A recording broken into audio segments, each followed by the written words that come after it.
Innalillahi wa inna ilaihi roji'un. Telah berpulang ibu kami tercinta, Masayu Puspita Diana Putri binti Mas Agus Mahmud Bahaudin. Itulah postingan duka yang diungkapkan Kartika Putri di akun media sosialnya. Rasa duka tampak begitu dalam dirasakan Karput usai ditinggal pergi oleh sang bunda pada Sabtu dini hari sekitar pukul 2.30 waktu Indonesia Barat lalu.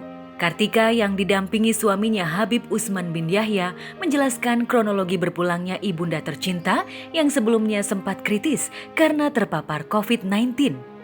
Jadi mama dinyatakan positif COVID itu tanggal 30, lalu tanggal 1 mama sudah mulai sesak nafas.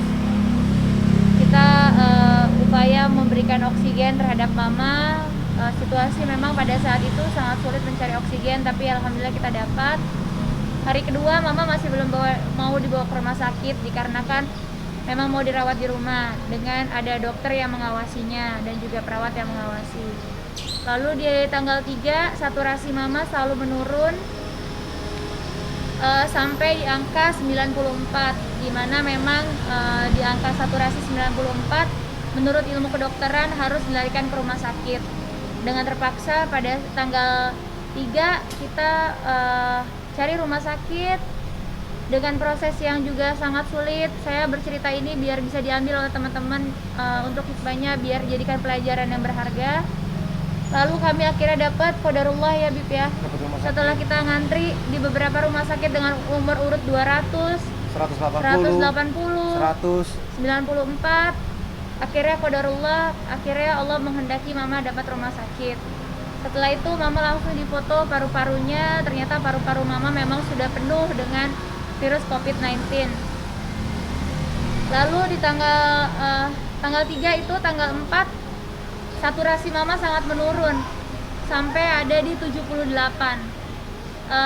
Alat bantu pernafasan sudah naik di HFNC, lalu naik lagi ke NIF, sampai akhirnya pihak kedokteran meminta mama untuk menggunakan ventilator sebagai upaya menggunakan alat bantu nafas. Untuk menggunakan ventilator mama harus diintubasi atau harus tidak disadarkan terlebih dahulu. Ya, setelah itu segala upaya kami lakukan, salah satunya dengan terapi gamma ras yang memang sekarang katanya menjadi obat. Kita sudah melakukan terapi gamma ras selama 3 hari berturut-turut. Lalu kita sudah melakukan terapi plasma, sudah dimasukkan 1 kali, tapi harusnya hari ini adalah terapi yang keempat, tapi Allah berkehendak lain. Allah lebih menyayangin mama. Alhamdulillah mama meninggal dengan keadaan yang sangat mudah, sangat baik, dan insya Allah syahid, insya Allah husnul khatimah. Wajar jika semburat duka begitu tergambar jelas di wajah Kartika Putri. Apalagi sebelum sang bunda wafat, sempat terbesit sesal dalam hatinya. Karena pada saat sang bunda dinyatakan terpapar COVID-19, ia dan keluarga sempat tinggal jauh dari ibunda, yakni di Bali. Pada mulai tanggal 4, itu terakhir kali kita bertatap wajah dengan handphone ya, melalui telepon genggam. Kita video call dan juga dikirimkan video oleh pihak rumah sakit. Kita juga bisa mengucapkan itu. Mama juga sempat beberapa pesan ya. Salah satunya waktu mama di rumah sakit, mama minta saya untuk pulang karena memang saya sudah 1 bulan di Bali. Usai dinyatakan tutup usia, kemarin jenazah Ibunda Karput langsung dimakamkan secara protokol COVID-19 di tempat pemakaman umum Karet Bifak, Jakarta. Pastinya dengan protokoler COVID yang sangat ketat, kita harus menghargai dan menghormati. Alhamdulillah tadi juga Habib sendiri yang langsung diimami oleh guru kami tadi, Habib Hud Al-Atos. Lalu didoakan juga oleh Habib Ahmad Assegal. Lalu juga kami anak-anak dan keluarga inti saja hanya bisa mengantarkan mama ke tempat istirahat yang terakhir. Baik Karput maupun sang suami meminta doa agar langkah ibunda di haribaan ilahi dilapangkan.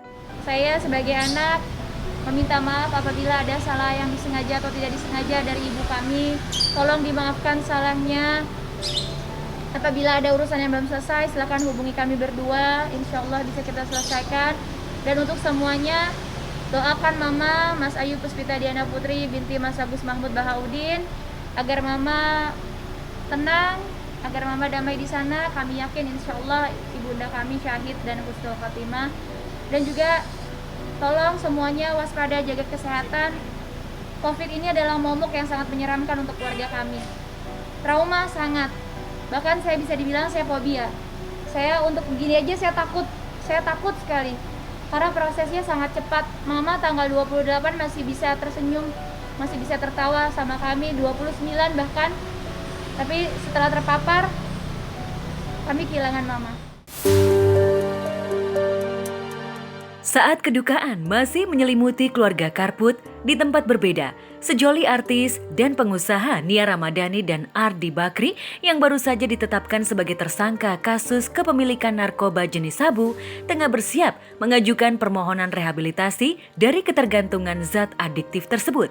Melalui kuasa hukumnya, pihak Ardi dan Nia berharap jika kepolisian dapat mengabulkan permohonan rehab yang akan diajukan dalam waktu dekat. Pertama, kami dari keluarga menyampaikan mendukung penuh proses pengembangan yang dilakukan oleh aparat penegak hukum dalam hal ini Polres Jakarta. Yang kedua, mengingat keduanya adalah korban penyalahgunaan. Keluarga memohon untuk dapat diberikan layanan kesehatan sesuai undang-undang yang berlaku. Alasan pihak Nia mengajukan permohonan rehab karena keduanya merasa sebagai korban dan hanya pengguna biasa. Namun, pihak kepolisian memiliki alasan lain terkait kriteria permohonan rehab. Lantas benarkah pihak kepolisian keberatan dengan permohonan rehab yang akan diajukan? Pak Ardi dan Ibu Nia akan taat hukum, mengikuti proses semua, insya Allah begitu. Dan kami juga menghargai hal-hal yang sudah dilakukan oleh pihak kepolisian. Apapun dan bagaimanapun, ini adalah tugas kepolisian penegakan hukum. Tidak pandang bulu siapapun. Ada yang menyalahgunakan narkoba, penyalahguna narkoba tetap akan ditindak. Jadi kami menghormati semua proses hukum yang ada. Hanya saja memang teman-teman ada yang kami lihat agak-agak berlebihan ya sebagai penasihat hukum. Ketika ada, saya tidak melihat langsung tapi di media ada membawa senjata, itu nampaknya sangat berlebihan. Ini kan korban ya. Mereka hanya menggunakan dan itu cuman yang ditemukan 0,78, artinya bahwa betul-betul mereka adalah pengguna gitu, bukan pengedar gitu ya. Jadi tidak perlulah menggunakan senjata, apalagi itu ada perempuan, ibu, seorang ibu ya. Ya, dan dalam hal ini insya Allah kami juga sudah mempersiapkan untuk mengajukan permohonan rehabilitasi. Insya Allah mudah-mudahan dalam waktu dekat ini asesmen bisa dilakukan oleh pihak kepolisian dan bisa diberikan rehabilitasi, karena undang-undang mewajibkan bahkan ya dalam Undang-Undang 35 2009 tentang narkotika itu di pasal 54 kalau tidak salah teman-teman bisa lihat bahwa justru rehabilitasi itu wajib diberikan kepada korban. Kami perlu meluruskan terkait bahwa tersangka ini tidak diproses sebagaimana mestinya, bahwa dalam pasal 127 sebagaimana yang hasil penyelidikan kami tentang pengguna narkoba ini diwajibkan untuk melakukan atau dilaksanakannya rehabilitasi. Itu adalah kewajiban undang-undang. Dan kemudian dengan rehabilitasi ini bukan perkaranya tidak dilanjutkan, tidak, perkara tetap kami lanjutkan. Kami bawa ke sidang, nanti akan divonis oleh hakim, di mana ancaman maksimalnya adalah 4 tahun. Ini yang perlu diluruskan bahwa, dan kemudian untuk rehabilitasi ini itu bukan dilaksanakan oleh penyidik. Ada permohonan dari keluarga, kita fasilitasi, dilaksanakan oleh tim asesmen terpadu oleh BNN yang isinya ada Polri, Kejaksaan, dokter, psikiater, dan lain sebagainya, di luar penyidik, di luar Polres Jakarta Pusat. Tetapi kami perlu tekankan lagi, seandainya ada keputusan rehabilitasi sebagaimana diwajibkan dalam Undang-Undang Pasal 54 Undang-Undang Nomor 35 Tahun 2009, bukan berkas tidak dilanjutkan, tetap kami lanjutkan, bawa ke pengadilan dan nanti akan divonis oleh hakim. Selain mengajukan permohonan rehabilitasi, kemarin Nia dan sang suami akhirnya dihadirkan oleh pihak kepolisian. Di momen itu, Nia dan Ardi yang mengenakan setelan baju tahanan, lengkap dengan setelan outfit sepatu skate dan topi yang fashionable, meluncurkan permohonan maaf atas perbuatannya yang sudah tergoda menggunakan zat adiktif. Assalamualaikum warahmatullahi wabarakatuh. Selamat sore kepada semua yang hadir di tempat ini. Saya mengucapkan terima kasih untuk waktu yang telah diberikan oleh rekan-rekan wartawan, rekan-rekan media, pihak kepolisian, tim pengacara, dan semua yang hadir di tempat ini, termasuk yang akan mendengarkan saya baik secara langsung maupun tidak. Sore hari ini mohon izinkan saya dengan segala kerendahan hati untuk mengucapkan permintaan maaf yang sebesar-besarnya kepada seluruh pihak yang terkait, khususnya kepada keluarga besar saya, sahabat, teman-teman, orang-orang yang mengasihi saya, rekan kerja, dan seluruh pihak yang sudah menaruh kepercayaannya kepada saya. Saya, Nia Ramadhani Bakri, mengakui bahwa yang saya lakukan tidak menjadi sebuah contoh yang terpuji. Keduanya, Pak Ardi dan Nia, sudah menyampaikan permohonan maaf kepada kedua orang tua dan keluarga besar, dan kedua orang tua baik Pak telah memberikan maaf dan memberikan dukungan kepada keduanya untuk melalui masalah ini. Permohonan Nia tampak tersusun rapi. Ia bicara dengan melihat teks yang nampaknya sudah dipersiapkan sebelum jumpa awak media. Sebagai manusia, saya sadar seharusnya saya memberikan contoh yang baik bagi anak-anak saya dan orang-orang di sekitar saya.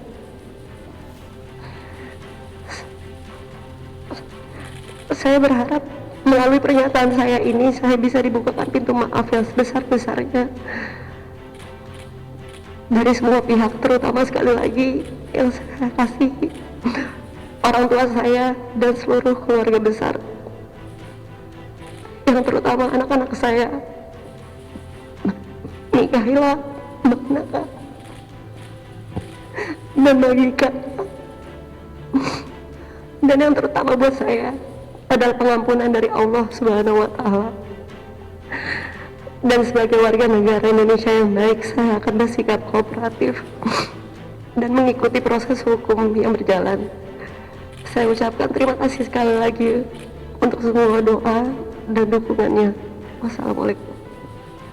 Pak Ical menyampaikan bahwa apa yang terjadi ini adalah cobaan, dihadapi dengan sabar, tabah, dan dukung apa yang pada putranya untuk bisa selesai. Dia mengambil hikmahnya terhadap peristiwa. Saya kira itu.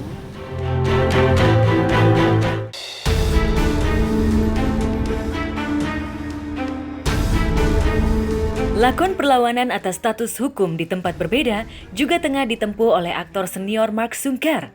Jumat malam lalu, usai mendengar putusan majelis hakim, ia tampak menahan rasa kecewa yang mendalam.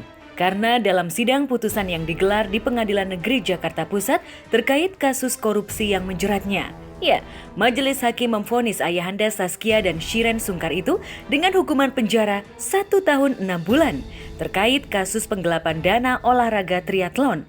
Mark yang ditemui usai mendengar putusan langsung bersumpah. Demi Allah saya tidak terima itu karena tidak ada yang saya nikmati.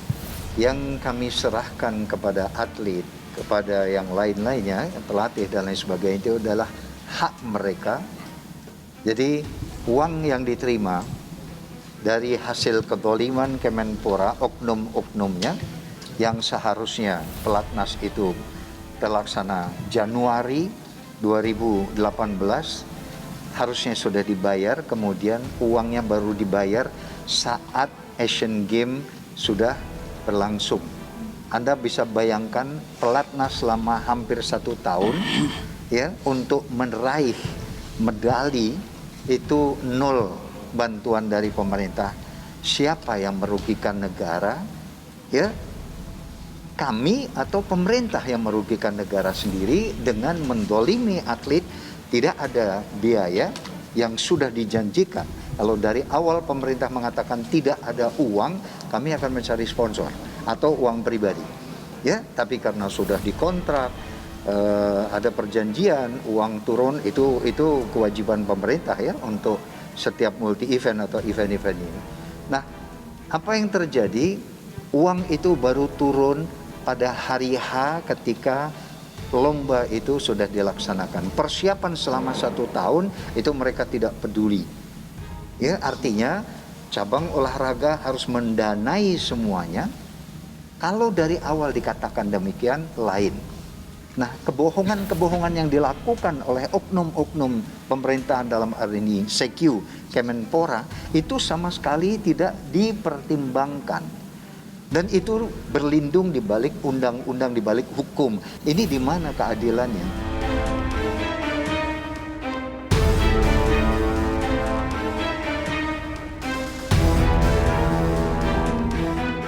Bukan hanya Mark yang terdengar geram, kuasa hukumnya, Heri Supriyadi dan Agus Tiar, terdengar kesal mendengar vonis itu.